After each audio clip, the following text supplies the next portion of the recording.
So if P ready signal is 0, that means slave is busy with some other one, so master have to wait. Wait means it should not change any signal. So now here the question is, for how much time master should wait? It is not like that slave is busy means master is going to wait for it forever. So it is also programmed like for maximum up to 16 to 20 cycle. Master wait. If slave is not ready, for that 20 clock cycle continuously, slave is 0. Okay, so that means slave is busy. So what will master do? Master will disconnect from that slave. Master will make P select X 0 and it will try to connect with another slave. So this number of clock cycle, it is normally programmed like how many clock cycle it should wait. It depends on your design. Okay. So P address, P write, PW data, P enable, P ready. Okay. Just let me check.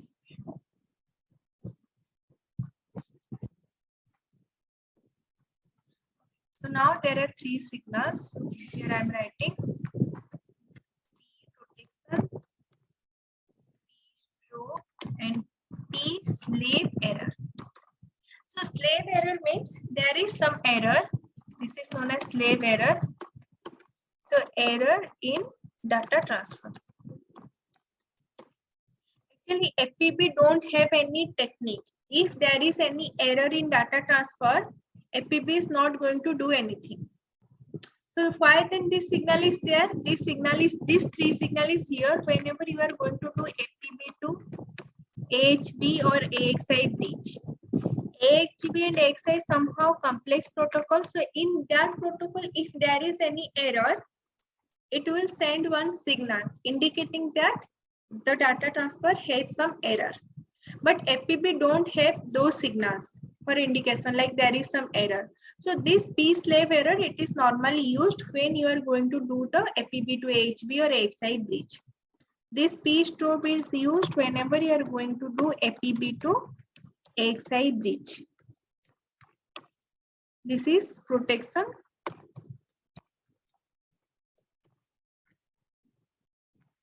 This is also APB to. So protection means, okay, you want to specify whether it is read only, write only, catchable, all those things. Okay, these things also, it depends on totally your design. Whether it want to give the access that this component will be read only, you cannot write into it, or write only, you cannot read from it, this kind of things. So now what is this P stroke? Okay, let you want to do data transfer like 128 bit. Okay, total 128 bit data you want to transfer, but you have the bus size, data size is 128 bit, but bus size is 32 bit. So you have to transfer 4 times. 4 times means you can say 32 bit, then 32 bit, then 32 bit, then 32 bit. So if you will go through this this AXI, it has another additional feature like this among like 32 bit, all these 4 32 bit, they may be valid, may not be valid. There may be a chance that this 32, it is a valid signal. Okay, let you want to just what you are doing, you are encoding your data. Now you encoded your data. In that data, first 32 bit is valid, but next 32 bit it is not valid. Just for encoding purpose, you have added those signals. So now when you transfer the data, when you want to write the data, or when you want to read the data, you don't want this 32 bit. Or you just want to inform that this 32 bit, it is not a valid. So for that, we use strobe signal. Strobe signals means there will be 4-bit signal. If let 4-bit signal, I am giving here the strobe signal value like 1, 1, 0, 1. So now slave will understand that this 32 bit, it is valid. This 32 bit is valid, it is also valid, but this 32 bit, it is not valid. Just to indicate this, we use strobe signal that is used in AXI. So whenever you are doing APB to AXI bridge, at that time you will be using this P strobe signal. else it is not required. Normally in APB master, APB slave, we don't need these three signals. Okay, so just go through all these signals once. Okay, so next is how we should do the data transfer. As I said, there is certain rule predefined. So how the data transfer is done. There is one FSM. According to that FSM, we are doing the data transfer. So this FSM, it is 3 states: idle state, setup state, then assess state. So idle state means here slave is in idle state. So now if, so in this state your P enable signal equal to 0, P select X signal is equal to 0. Now if master wants to do data transfer, it will make corresponding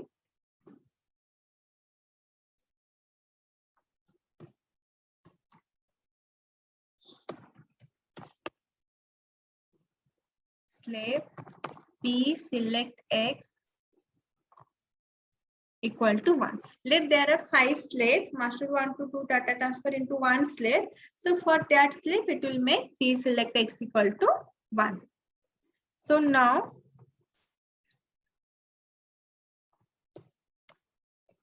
whenever slave samples or P select X equal to 1, it will go to setup state. From idle to setup state. Now in the setup state, so here P enable equal to 0, P select X equal to 1.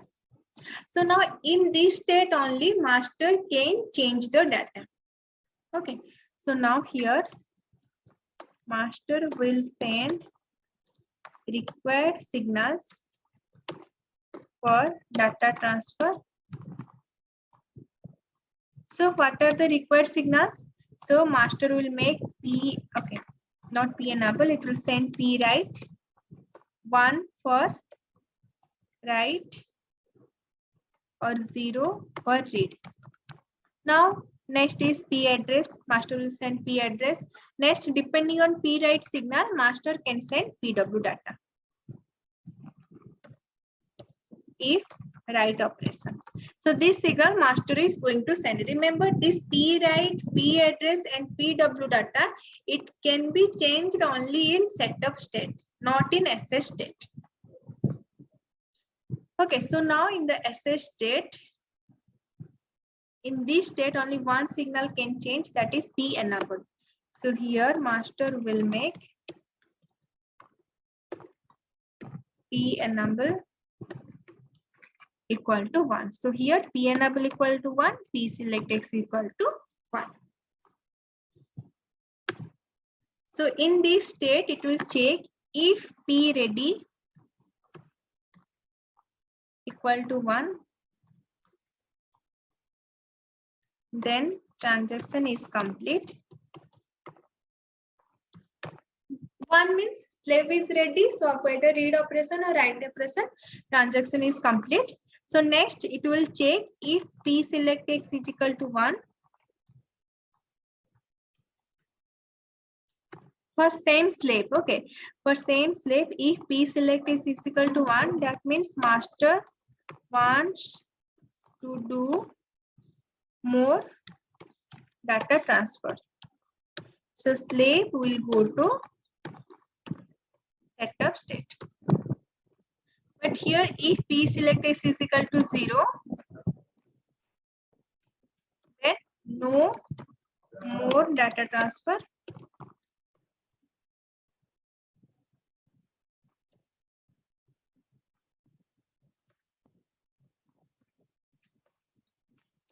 Slave will go to idle state. So what will happen if P ready is equal to 0? master will wait for slave. It should not change P address, P write, PW data, and P enable signal. Master have to make constant all these signals, P enable with that P select. Okay, so this is master's duty to keep all the signals constant.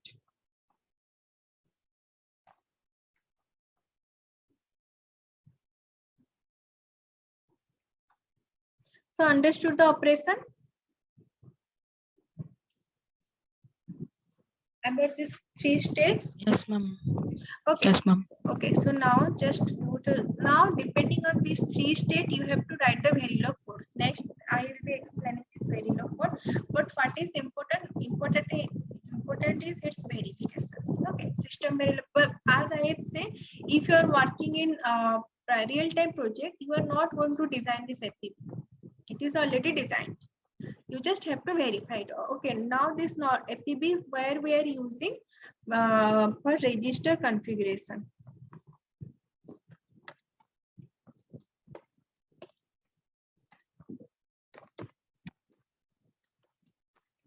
This configuration means whatever code we are writing it is like a reusable.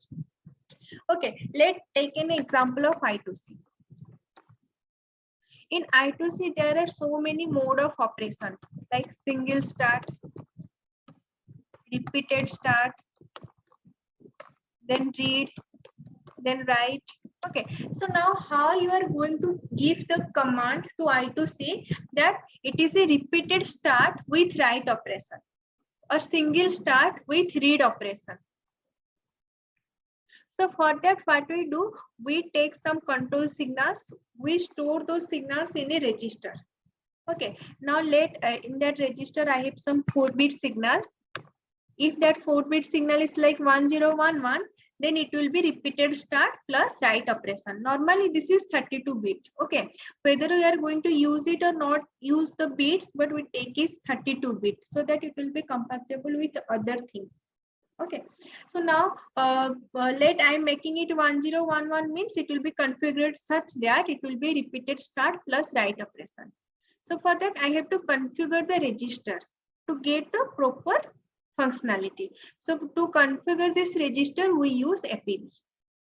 Okay, because it is the simplest protocol. There is no complexity in writing into memory and reading from memory. So writing into register, reading from register, we can use this APB normally. Okay. So it's verification how the signals have okay, just if I'm looking into the waveform, just one waveform I'm explaining. You guys have to go through all these 28 pages. Okay, go through 28 pages. Whenever you are facing in any page, you are facing any problem, you can ask me. Okay. Transfer. This is the things that I have just explained you. Okay.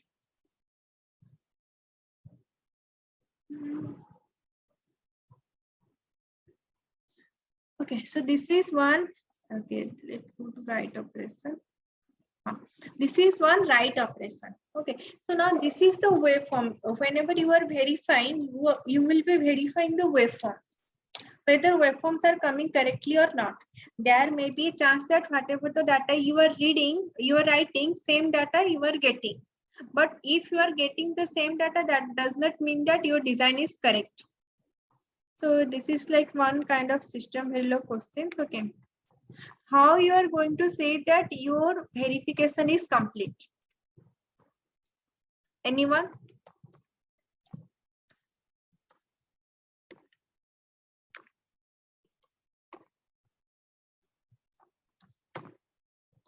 If verification is complete means, so first what is verification? Whether it is working with the desired features or not, or as in the simpler way, whether I am getting correct output or not. That means verification. But is it, if I am getting the correct output, can I say that my design is completed? Simpler words, let you are designing one 8-bit adder. You added 5 plus 6, you are getting 11. Now, can you say that your design is perfect? Ma'am, we need to check with the other Other inputs too. combinations. Yeah, you have to take with other combinations. So that is what is known as your functional coverage. Functional coverage should be approximately 100%. It is not exactly 100%. Whoever is giving you specification, they have mentioned. Like if functional coverage is 98 or 99%, then also it is okay. So if they are mentioning that it will be getting 100%, means you have to try for 100%. So functional coverage means you have to check whether for all combinations your design is working or not. For all possible input combinations, design is working or not. Next one is functional coverage, data coverage, I guess.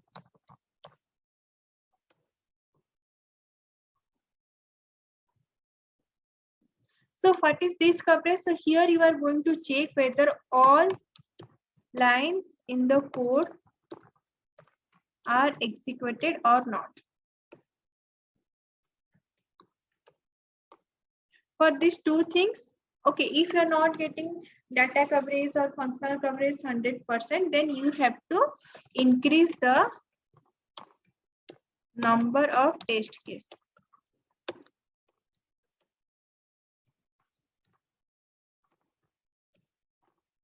Okay, so now, okay, after this, can I say that my design is completed? No, there is another thing that is known as your assertion. You have to verify all the assertions should be passed. Okay.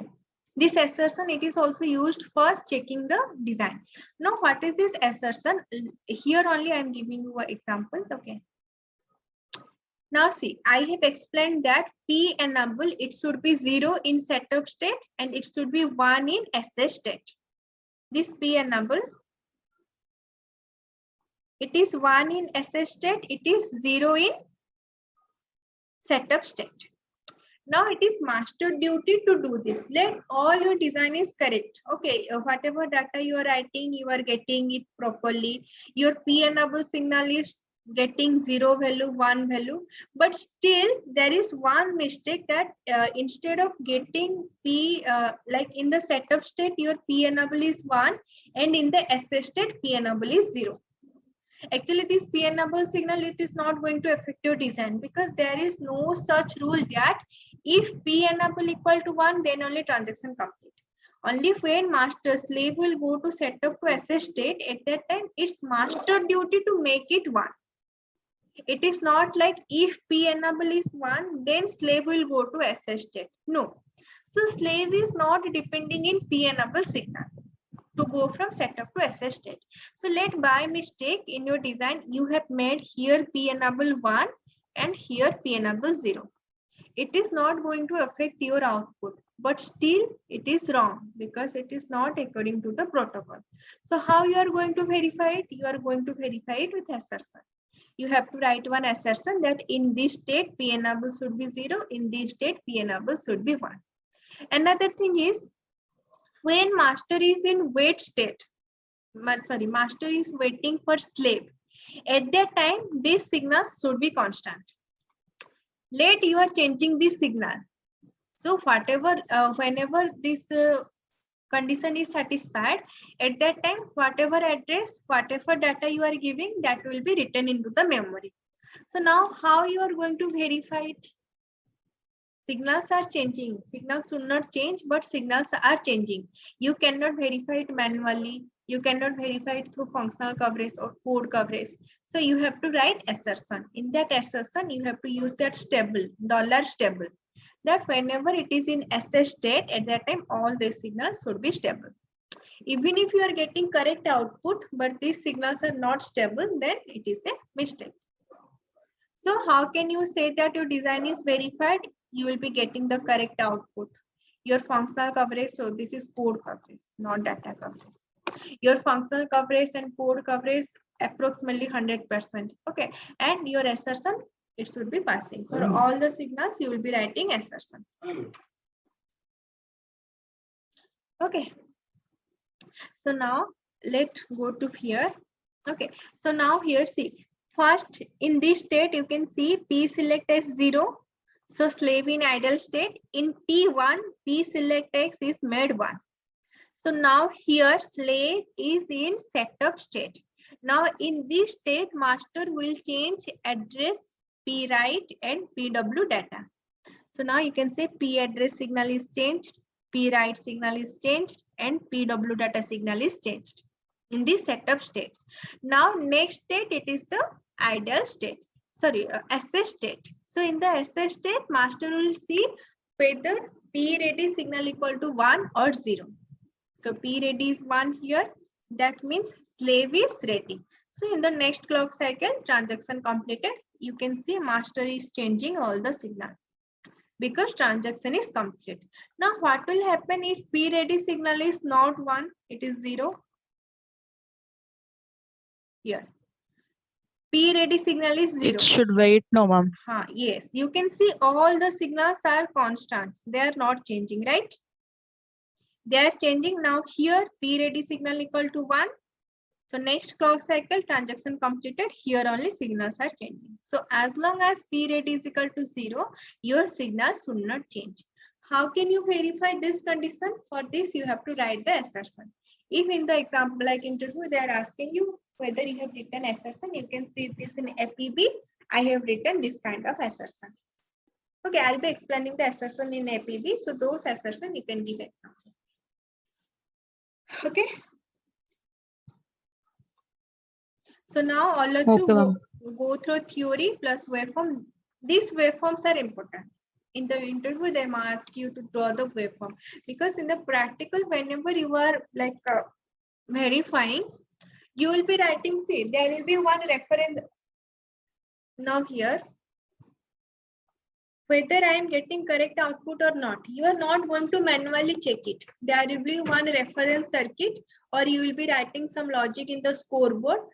This will give the output that whether you are getting correct output or not, like whether you are getting 5 plus 6 is equal to 11 or not. Next, for this functional coverage, you have to manually write the functional coverage. Okay, so in the software, it will give functional coverage whether it is 88%, 75%, 99%. So if you're not meeting to the functional coverage, you have to write more number of test cases. Like this hit and trial method, you have to try to make the functional coverage 100. Now this code coverage, you don't have to do anything in code coverage. Code coverage will be done by tool only. Okay. So next is assertion. Assertion also you have to write it. Sometimes assertion is written by verification engineer. Sometimes it is written by design engineer. You can write in the design part or in the interface part. Okay. So just go through these things. If any doubt, you can ask me. And whatever the system Verilog questions I have provided, just go through all questions. If you have any doubt, if small doubt, we can discuss it in the WhatsApp. Else, will in the next class I'll be explaining. And next class I'll be explaining its Verilog code also. Okay. Okay, ma'am. Okay. Any other questions you guys have? Or any doubt or anything you want me to explain?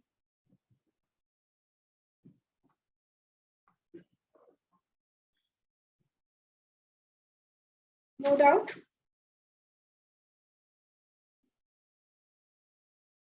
Hello?